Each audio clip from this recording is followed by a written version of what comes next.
नाज़रीन, प्रोग्राम वकील साहब में आपका बहुत बहुत इस्तकबाल है। मैं हूं आज़म आज़मी। प्रोग्राम वकील साहब के ज़रिए हमारी कोशिश होती है कि आपके जहन में कोई कानूनी उलझन हो, कोई परेशानी हो, आप कुछ जानना चाहते हो तो वो घर बैठे एक फ़ोन कॉल के ज़रिए मालूम कर सकते हैं। इसीलिए हमने अपनी नौयत का एक अलग प्रोग्राम लेकर आया ताकि आप कानून को करीब से जानें। और इस बात करने के लिए हमारे साथ मौजूद है सुप्रीम कोर्ट के मारूफ वकील डॉक्टर फ़ारूक खान साहब। फ़ारूक साहब, बहुत बहुत इस्तकबाल है। अस्सलाम वालेकुम।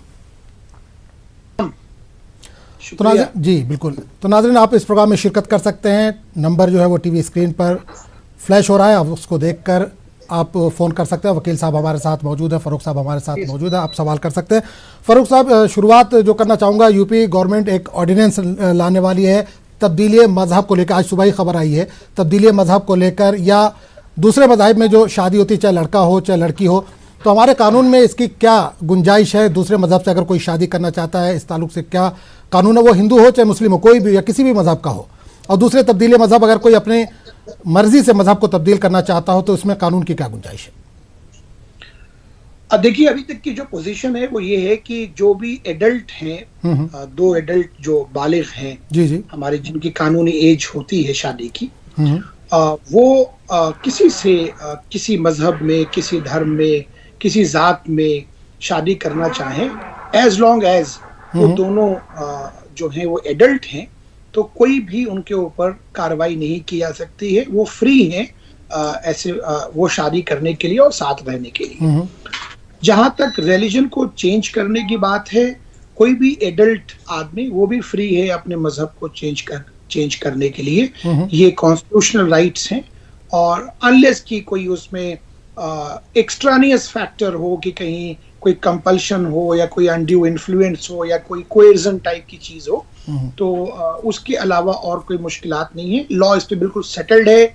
बहुत सारे जजमेंट्स हैं कोर्ट के कि इस पे जो दो लोग, अब तो इवन आपने देखा होगा कि दो लोग अगर वो एडल्ट हैं और वो कंसेंसुअल साथ रह रहे हैं, शादी नहीं भी की है, तो उनके ऊपर भी आप कोई कार्रवाई नहीं कर सकते। जी बिल्कुल। अगर ये एक्ट बन जाता है, क्योंकि कानूनी माहिरीन से राय भी ली जा रही है, अगर ये एक्ट बन जाता है और इस तरह का कोई मसला होता है तो ये अदालत में कितना इसका मुमकिन है, कितना ठहर पाएगा ये?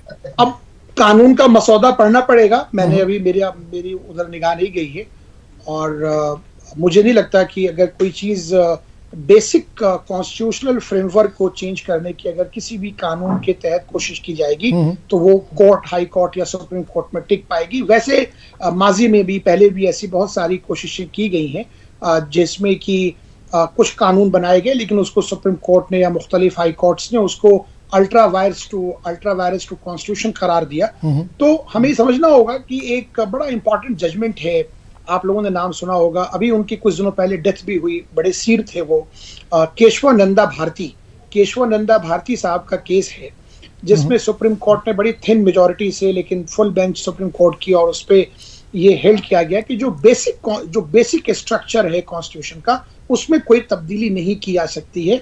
तो उसी टेस्ट को अप्लाई करते हुए अगर कोई भी ऐसा कानून है जो बेसिक स्ट्रक्चर के अगेंस्ट जाएगा, तो उसको कोर्ट्स जो हैं वो अल्ट्रा वायरस डिक्लेयर करके और उसको सेट असाइड कर देंगी, क्वाश कर देंगी। जी चलिए, बिल्कुल। तो नाज़रीन, आपको एक बार फिर बता दें कि सुप्रीम कोर्ट के सीनियर वकील डॉक्टर फ़ारूक साहब हमारे साथ मौजूद है। अगर आपके जहन में भी कोई सवाल है, कोई उलझन है, कोई परेशानी है, तो आप कॉल कर सकते हैं और अपनी जो भी परेशानी है उसका हल यहाँ पर ले सकते हैं। कॉलर हमारे साथ जुड़े, उनसे बात करेंगे। जी अस्सलाम वालेकुम। अस्सलाम वालेकुम सर। वालेकुम सलाम भाई, कहाँ से बात कर रहे हैं, कौन बोल रहे हैं? फारूक अहमद भट्ट, कश्मीर बडगाम से। कश्मीर बडगाम से, जी बताइए, सवाल पूछिए अपना।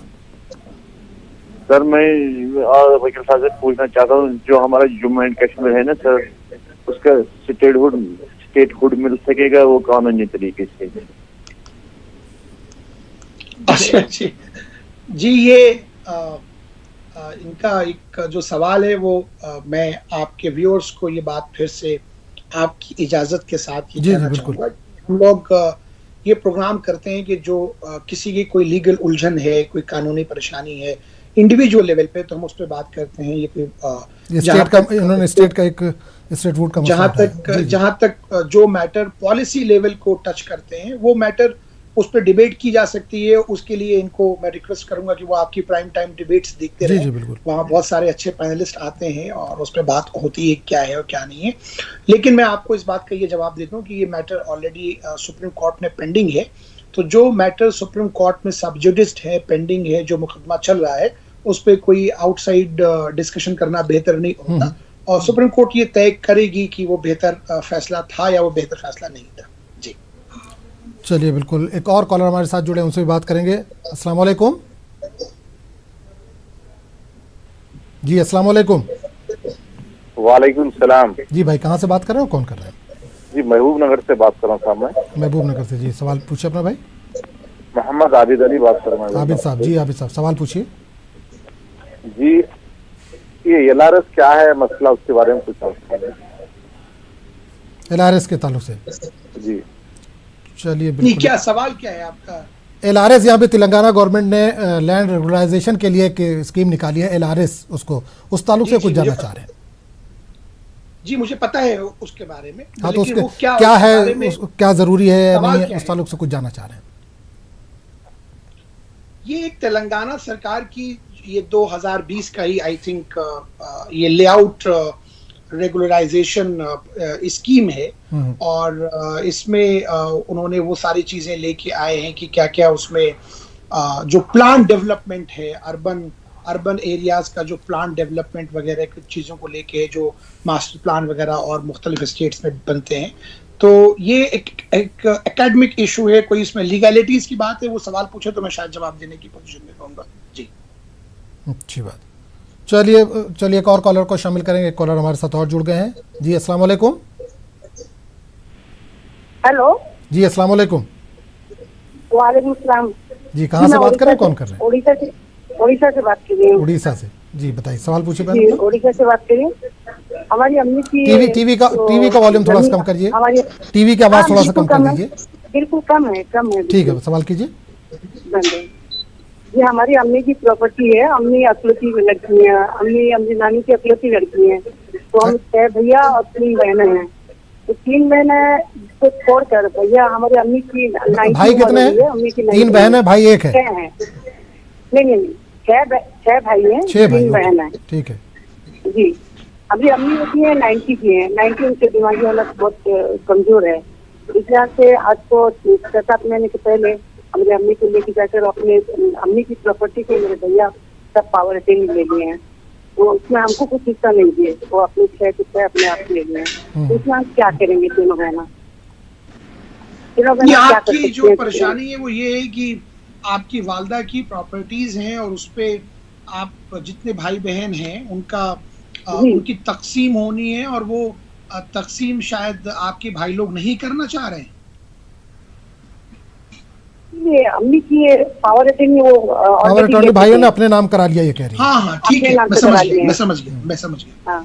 देखिए, अगर कोई ऐसी चीज है जो आपका कानूनी हक है, शरई हक भी है, और उसको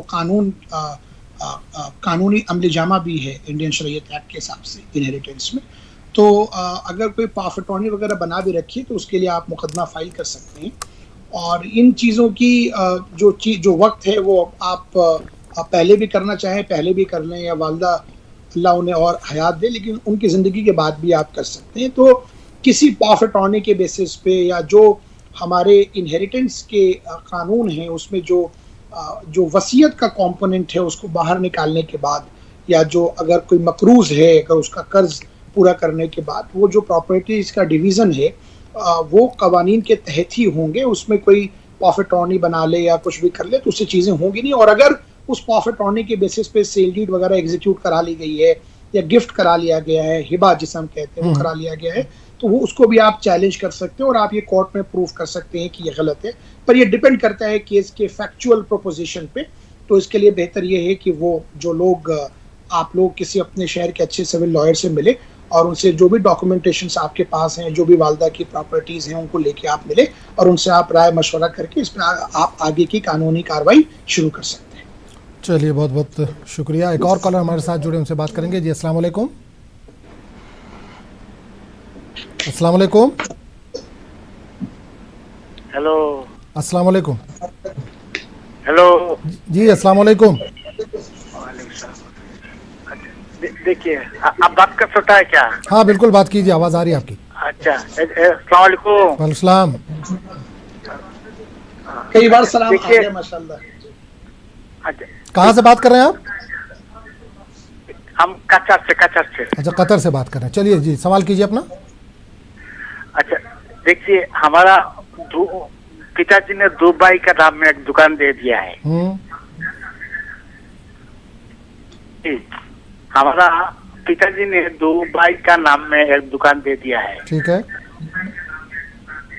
सुन रहे हैं क्या आप लोग? जी जी बिल्कुल सुन रहे हैं, सवाल कीजिए आप। अच्छा, तो उनके बाद वही दुकान से और 2 दुकान हो गया, लेकिन वो किराया से लिया है। और 2 दुकान हुआ है, वो किराया से लिया है। ठीक है, लेकिन अभी देखिए, वो जो पिताजी ने जो दुकान दिया है, वो सिर्फ पिताजी का दुकान से हमको ये रेंट देता है। और वही जो दुकान है ना, दूसरा दुकान 2 दुकान वही दुकान का कैपिटल से बनाया है, लेकिन 2 दुकान से हमको कुछ नहीं देता है, सिर्फ वही दुकान से हमको देता है। यार वो बोलता है वो तो हमारा है। इनका सवाल ये था कि इनके वालिद साहब ने इनके भाइयों के लिए 2 दुकान बनाई थी, उसी दुकान से जो भी मुनाफा हुआ, जो कमाया होगा, 2 दुकान उन्होंने और शुरू किया है, तो उस पे जो आमदनी हो रही है उससे इनका हिस्सा नहीं मिला या इनको हिस्सा नहीं मिल पा रहा है। तो इसका क्या कानूनी मसला ये है कि वो तो उस डॉक्यूमेंटेशन को देखना पड़ेगा कि वालिद साहब ने इनके हिस्से में अगर 2 भाइयों को दुकान की और ये कुछ ऐसी वसीयत या कोई ऐसे डॉक्यूमेंटेशन थे कि इनको उसका शेयर मिलना है। अगर इनका शेयर है और उस शेयर के बेसिस या प्रॉफिट है, मान लीजिए पार्टनरशिप फॉर्म के नाम से वो लोग काम कर रहे हैं और उसी पार्टनरशिप फॉर्म से पैसे निकल के और वो नई दुकानें बनाई गई, तो ये देखना पड़ेगा। अगर इनका सिर्फ इंटाइटलमेंट इतना था कि इन दो दुकानों से जो भी किराया आएगा वो इनको मिलता रहेगा और उसके बाद इनका कोई और उस प्रॉपर्टी पे हक नहीं है, तो वो 2 दुकान बनाए, 4 बनाए, वो तो उनके अपने और भी जरिया हो सकते हैं। तो ये तो एक क्रिटिकल क्वेश्चन ऑफ फैक्ट है, जिसको कि बिना डॉक्यूमेंटेशन देखे और चीजों को इस पे एडवाइस करना बेहतर नहीं होगा।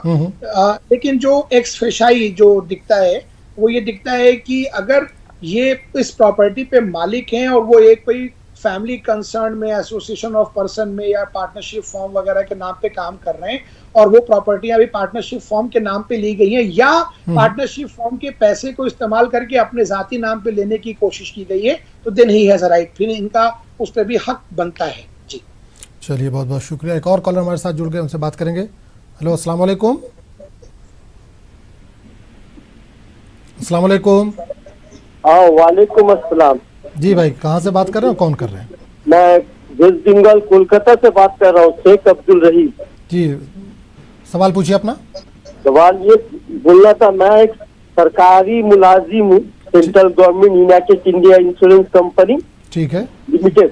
ठीक है सर, मेरा प्रॉब्लम ये है कि जब से एनआरसी हुआ है तो हमारे ऑफिस में उल्टा पुल्टा कमेंट करता है कि मुसलमान लोग को धक्का दे के निकाल दो। एक लेडी बहुत गलत बात कर रही थी मेरे बारे में, समझ गए, मुसलमान के बारे में। तो हम ऑब्जेक्शन किए, ऑब्जेक्शन करने के बाद जो है वो मेरे नाम पे उल्टा पुल्टा कंप्लेन करके कंपनी में लेटर दे के फोकस करवाई, सब ठीक है। फिर हमने भी लेटर दिए।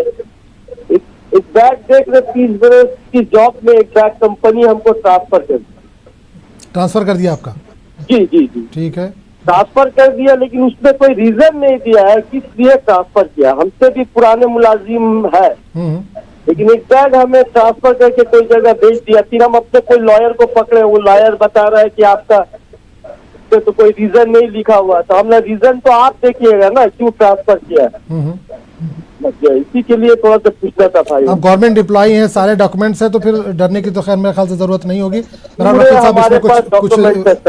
कुछ गुंजाइश है?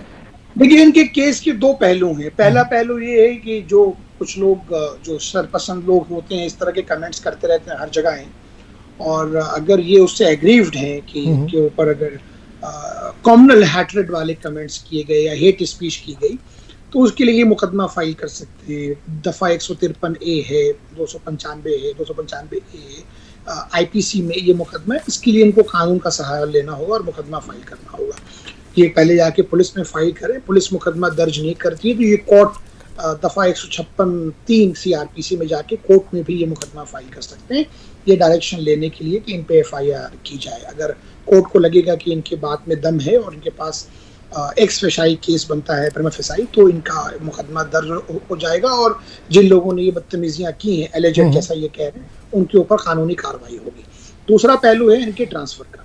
अब देखिए ये है कि ट्रांसफर पोस्टिंग तो प्रोरोगेटिव है गवर्नमेंट का, अरे उस डिपार्टमेंट का जो भी जहाँ पे ये काम कर रहे हैं, पर इनको ये लगता है कि अगर इनके साथ अननेचुरल जो नेचुरल जस्टिस का वायलेशन है और चूंकि he had belt the cat, इन्होंने उस बात पे पहले वाले इशू को लेके ऑब्जेक्शन रेज किया और उससे जो है उसका खामियाजा इनको ये भुगतना पड़ रहा है कि इनको ट्रांसफर कर दिया गया है, तो of course he can challenge that transfer. इनके डिपार्टमेंट में नॉर्मली कंपनीज में एग्रीवियन सेल भी होते हैं, एपेलेट बॉडीज होती हैं, वहां पे कर ले, नहीं कर सकते हैं तो ये रिट में या कैट में जहां भी इनका बनता है जुरिसडिक्शन, किसी लॉयर से इंगेज करके और अपने ट्रांसफर को चैलेंज कर सकते हैं। लेकिन उसके लिए इनको पहले वो कार्रवाई मुझे लगता है करनी पड़ेगी, क्योंकि वो एक क्रिमिनल ऑफेंस है। अगर मेरे बारे में कोई मुझसे कोई बुरा कह रहा है या मैं किसी को कोई क्रिमिनल हैट्रेड की बात कर रहा हूँ, तो हिंदुस्तान के कानून के हिसाब से वो एक जुर्म है और उस जुर्म की एक सजा है, तो उसके लिए इनको ये कार्रवाई भी करनी पड़ेगी। चलिए बहुत बहुत शुक्रिया जवाब देने के लिए। एक और कॉलर हमारे साथ जुड़े, उनसे बात करेंगे। जी अस्सलाम वालेकुम। अस्सलाम वालेकुम। वालेकुम। जी भाई, कहाँ से बात कर रहे हैं?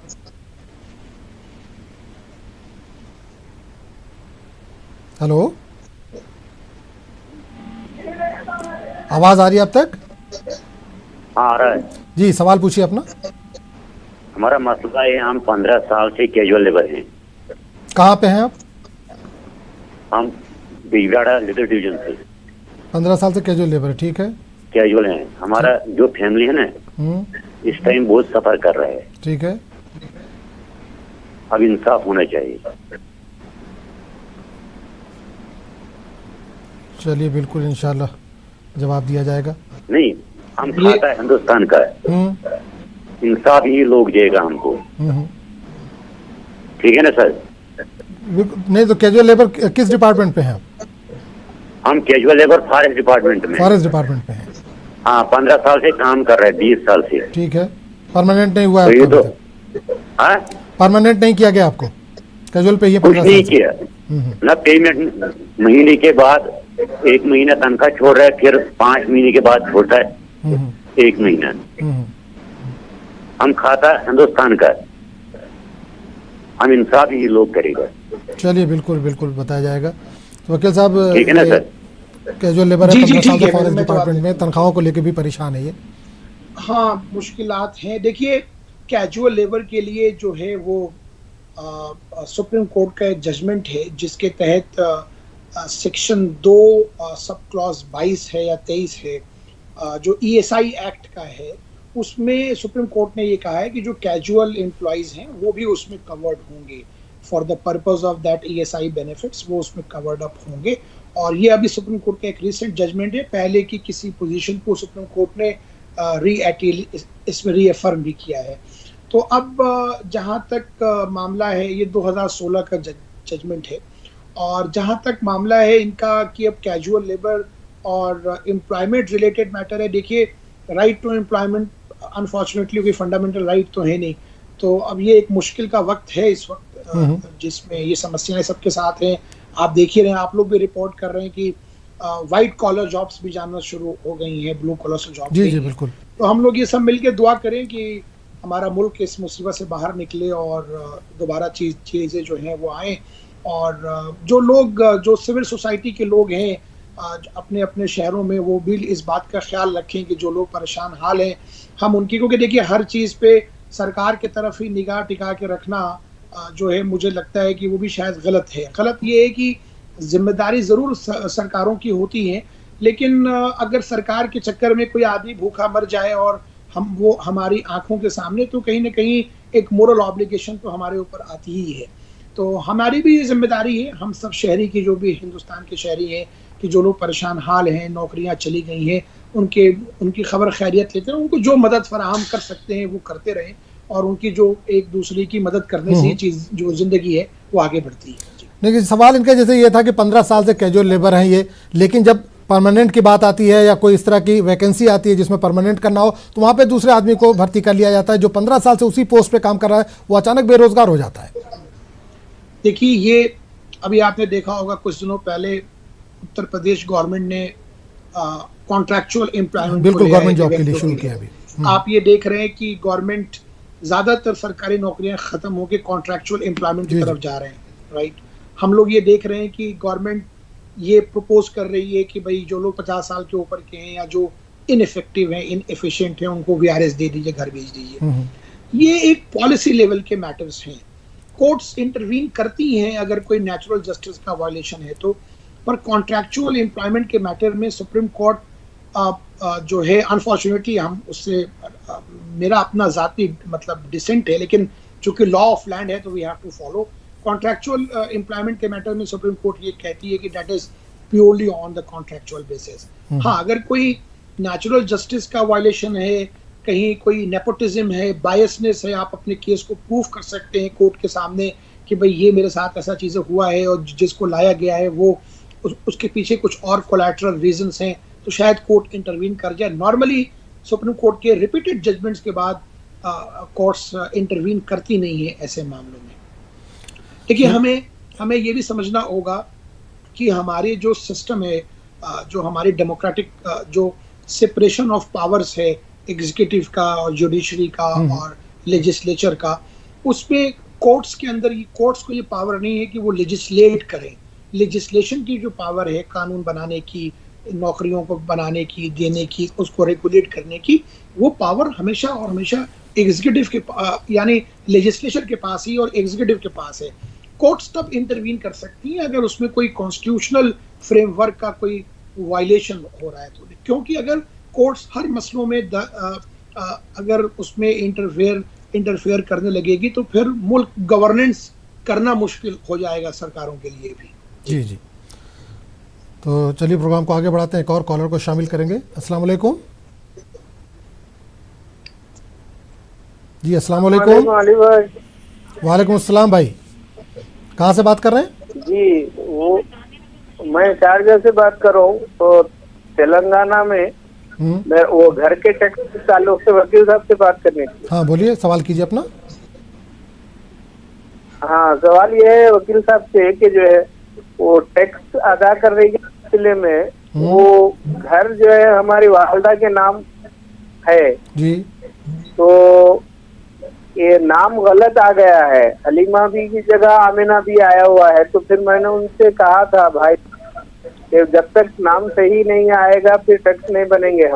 हमारे पुराने जो टैक्स के जो पेपर्स हैं सारे जो चीजें वगैरह बने तो वो दिखाने करने पर वो आजकल ये कह रहे हैं कि नहीं 15 दिन 12 दिन तक टाइम दिया गया है। नहीं तो कितना घर कितना पुराना है? फिर हम है पुराना तकरीबन हमारे जो कागजात है वो निजाम सरकार के। नहीं तो अभी तक जो टैक्स आ रहा था वो हलीमा बी के नाम से आ रहा था।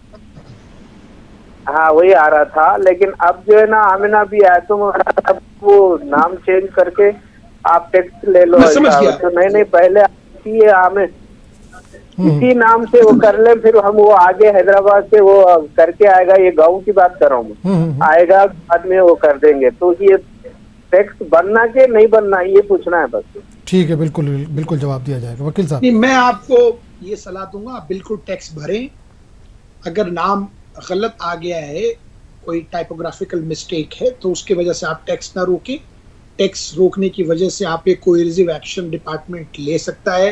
Penalty, penal interest, compound interest, जो भी एप्लीकेबल लॉ है वो चार्ज कर सकता है।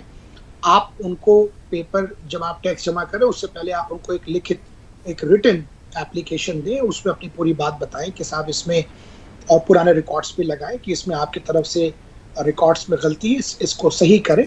लेकिन टैक्स आप जमा करते हैं उसमें आप ये लिखें कि हम ये सारे टैक्स इसलिए जमा कर रहे हैं क्योंकि हम एक जिम्मेदार शहरी हैं और टैक्स जमा करना वक्त, लेकिन ये आप अपना रिकॉर्ड ठीक करें। उसके बावजूद वो रिकॉर्ड और उस पर आप रिमाइंडर भी लगा दीजिए। उसके बाद भी वो नहीं करते तो आप एक RTI की एप्लीकेशन लगा दीजिए कि साहब हमने फला दिन में ये एप्लीकेशन लगाई थी इस सिलसिले में, जिसमें कि मेरी वालदा का नाम गलत था। उस एप्लीकेशन के ऊपर क्या कार्रवाई अब तक की गई, तो आपको जवाब देंगे। उस जवाब से आप सेटिस्फाई नहीं होंगे तो उसको आप कोर्ट में या आप क्या जो भी जो इसकी कोई स्पेशल ट्राइब्यूनल्स होंगी कोर्ट डेजिग्नेटेड, वहाँ उसको आप चैलेंज कर लीजिएगा। लेकिन मैं आपको ये कहूँगा कि आप टैक्स ज़रूर दें, टैक्स देना ना जो है वो रोके नहीं।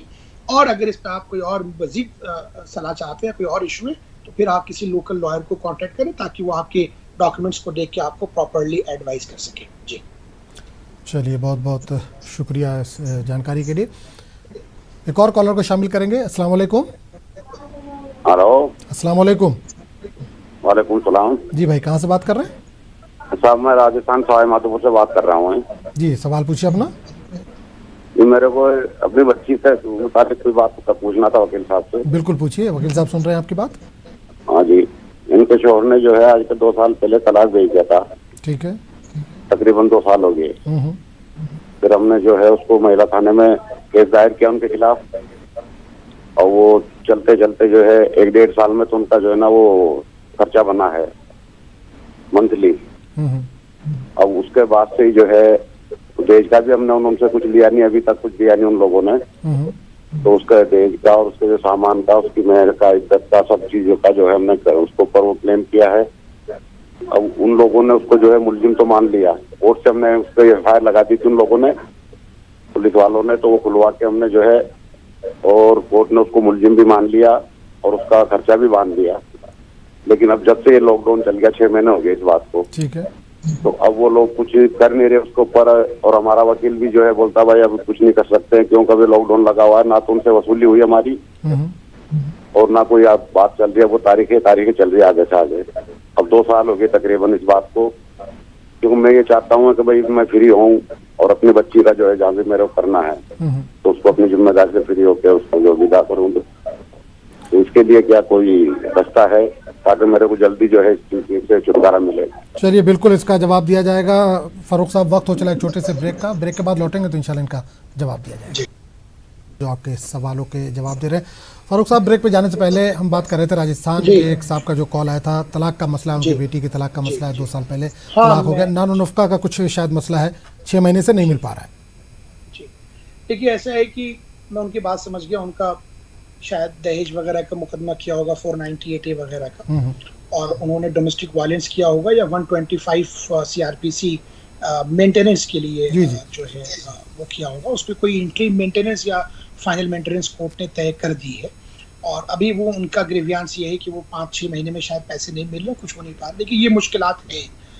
ये बहुत सारी मीडिया में भी रिपोर्ट किया आप लोगों ने कि डोमेस्टिक वायलेंस की चूँकि कोर्ट्स और पुलिस की प्रायोरिटीज चेंज हो गई थी, तो इन चीज़ों पर ज़रा तवज्जो कम हुई, और बहुत सारी मीडिया ने रिपोर्ट भी किया कि डोमेस्टिक वायलेंस बढ़ा ऐसे। अब मुश्किलात क्या है कि इस वक्त कोई भी चीज़ कोर्ट्स वगैरह बहुत लिमिटेड फंक्शनलिटी पे, बहुत लिमिटेड बैंडविड्थ पे काम कर रही है। हम लोग एक ऐसी पैंडमिक से गुजर रहे हैं, एक ऐसी वबा से साथ अभी हम लोग जो हैं वो कन्फ्रंटेड हैं कि ये परेशानियां हैं। लेकिन आप परेशान ना हो और आप कोशिश करते रहें। हमें उम्मीद है कि इंशाल्लाह बहुत जल्दी कोर्ट की फंक्शनिंग जो है वो नॉर्मल रिज्यूम हो जाएगी। तो उसी कोर्ट से आपको ये रिलीफ मिली है, वही कोर्ट आप उसमें एग्जीक्यूशन वगैरह फाइल कराएं जब भी कोर्ट चलना शुरू हो, और वहाँ पे एग्जीक्यूशन प्रोसीडिंग्स फाइल कराएं तो उन पे कार्रवाई होगी, और जो भी भत्ता तय किया है कोर्ट ने वो उनको आगे कोर्ट के सामने आपको देना पड़ेगा, वरना वो जेल जाएंगे। परेशान ना हो, थोड़ा सा वक्त ज़रा ऐसा है कि परेशानियां हैं, मुश्किलात हैं, लेकिन इसको आप प्रोसेस कर सकते हैं और इस पर आप एग्जीक्यूशन पिटीशन फाइल कर सकते हैं अपनी लॉयर की कंसल्टेशन के साथ। जी चलिए, बहुत बहुत शुक्रिया। एक और कॉलर को शामिल करेंगे। अस्सलाम वालेकुम। हेलो जी, अस्सलाम वालेकुम। अस्सलाम वालेकुम सर। वालेकुम सलाम भाई, कहाँ से बात कर रहे हैं? मैं श्रीनगर से बोल रहा हूँ सर। श्रीनगर, सवाल पूछिए अपना। हाँ, मसला ये है कि मेरी एक कजिन है, उसकी शादी आज से 22-25 साल पहले हुई थी, तो अपने चचेरे भाई के साथ। ठीक है। तो उसके बावजूद उसने फिर दूसरी शादी की, जबकि वो अभी निकाह में ही थी। तो उसने दूसरी शादी की, उसके वहाँ 2 बच्चे हो गए। ठीक है। तो उसके बाद उसका तलाक हो गया। तो उसके खावन के पास उसने कुछ भी नहीं दिया, जबकि उसके पास लाखों की करोड़ों में उसकी प्रॉपर्टी है। उस बीवी के पास भी उसके 2 बच्चे हैं और ये 2 बच्चे। उसका जो बेटा है दूसरा, उसके 6 लाख की गाड़ी पे चलता है। तो जो दूसरा बेटा है उसको एक दिला भी नहीं दिया, और उनकी जो बेटी है उसको शादी कर बच्चे चारों बच्चे एक साथ ही मतलब उनके साथ ही रहते हैं? नहीं, अलग अलग। अलग जब तलाक हो गया वो अपनी माँ के पास रह गई और वो दूसरे बच्चे उसके पास है। ठीक है, हाँ समझ गया। ठीक है, बिल्कुल जवाब दिया जाएगा इसका। ये आप मेंटेनेंस का मुकदमा फाइल करें 125 CRPC का, और मुकदमा फाइल करें। उनकी जिम्मेदारी है कि वो अपनी अहलिया का जिनको वो तलाक देने के बावजूद वो उनको मेंटेन करें, और खास और उनके बच्चों का भी। तो आप मेंटेनेंस का मुकदमा फाइल करें, लोकल लॉयर से कंसल्ट करें और मेंटेनेंस का मुकदमा जितनी जल्दी हो फाइल करें। जी बिल्कुल, सवाल इनका ये था कि इनकी जो दूसरी बीवी है उनके बच्चे खुशहाल हैं, जो कि जिसको तलाक इन्होंने दे दिया उनके बच्चों को इस तरह की चीजें नहीं मिल पा रही हैं। देखिए, अगर कोई एग्रीव्ड है किसी भी चीज से और कानून का सहारा लेना है उसको, तो कानून की जो प्रोसीडिंग है वही बता रहा हूँ मैं इनको कि उनको मेंटेनेंस का मुकदमा ही फाइल करना होगा। ओके, ठीक है। तो मेंटेनेंस के मुकदमे में क्या है कि सारी चीजें कोर्ट के सामने आएंगी। जब कोर्ट के सामने आएंगी तो कोर्ट इंसाफ के साथ जो है वो फैसला कर देगी कि भाई इतना पैसा आपको इनको भी देना है। जी चलिए, बहुत बहुत शुक्रिया। एक और कॉलर को शामिल करेंगे। जी अस्सलाम वालेकुम। अस्सलाम वालेकुम। वालेकुम अस्सलाम। जी, कहाँ से बात कर रही हैं? हम गांधीनगर से बात कर रहे हैं। गांधीनगर, जी ठीक है, सवाल पूछिए अपना। जी, मेरे प्लॉट के पास से एक रिंग रोड प्रोजेक्ट गया, तो तारनाका हमदा वाले आपका प्लॉट एक्वायर कर रहे बोलकर ओरिजिनल कलेक्ट कर लिए और प्रोजेक्ट बिल्कुल कंप्लीट हो गया। तो हम प्लॉट बहुत एक्जिस्टिंग है, आम का बाग है, बहुत एग्जिस्ट कर रहा है और नया गेट लगा लिए। फिर हम लोक अदालत रंगारेड्डी डिस्ट्रिक्ट कोर्ट में बोले कि हमारा प्लॉट नहीं गया, हमारा ओरिजिनल वापस दे। तो वो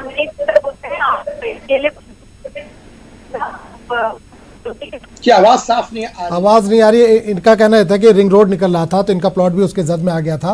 रिंग रोड तैयार हो गया लेकिन उनका प्लॉट नहीं गया, लेकिन उन्होंने अपने कब्जे में ले लिया, ओरिजिनल डॉक्यूमेंट्स भी उनके पास जमा है। ये सवाल जो समझ में ये लैंड एक्विजिशन का मैटर है, इसके लिए ट्राइब्यूनल्स होती हैं।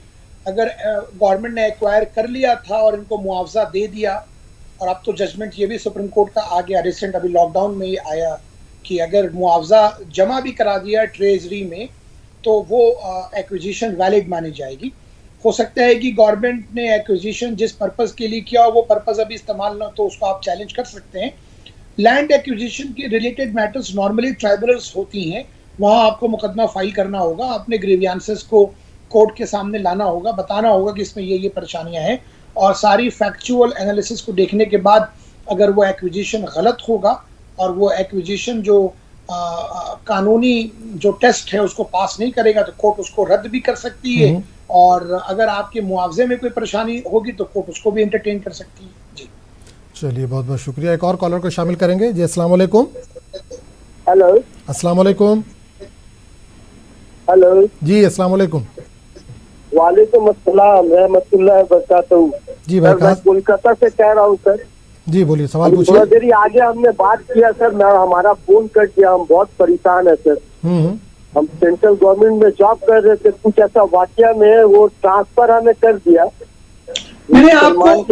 आपको जवाब आपको दिया गया था, आपने शायद सुना नहीं।